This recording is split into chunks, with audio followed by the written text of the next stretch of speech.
విగ్రో నుంచి ఒక కొత్త మెషిన్ వచ్చింది. నేను ఇప్పుడు ఈ బాక్స్ ఓపెన్ చేసి చూపిస్తాను.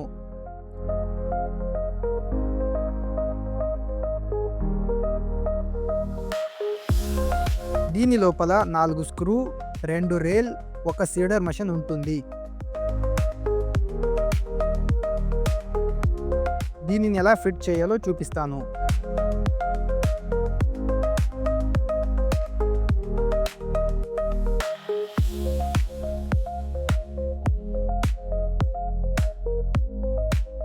మన సీడర్ రేల్ ఫిట్ చేయబడింది. ఇది హాపర్. నేను దీని గురించి మీకు చెప్తాను. దీని లోపల మనం విత్తనాలు వేయాలి. దీని లోపల ఒక బ్రష్, 2 బటర్ఫ్లై స్క్రూ, ఒక అల్యూమినియం రోలర్ ఉంటుంది.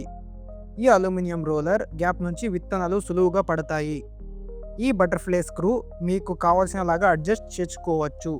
ట్రై లోపల ఎన్ని విత్తనాలు వేసుకోవాలో అన్ని అడ్జస్ట్ చేసుకోవచ్చు. క్వాంటిటీ ప్రకారం 150, 160, 180, 200 గ్రామ్ దాని ప్రకారంగా మీరు అడ్జస్ట్ చేసుకోవచ్చు. దీని అడ్జస్ట్ ప్యాటర్న్ వల్ల పని సులువుగా అవుతుంది. మీరు దీని లోపల గ్యాప్ ఎక్కువ చేస్తే విత్తనాలు ఎక్కువగా పడుతాయి. మీరు దీన్ని ఒక లెవెల్లో రోల్ చేయాల్సి ఉంటుంది.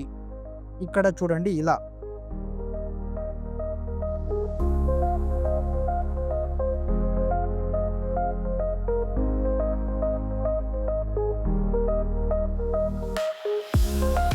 విత్తనాలు ఎక్కువ పడుతుంటే బ్రష్ కంట్రోల్ చేయొచ్చు. సైడ్ గ్యాప్ తక్కువ చేయొచ్చు.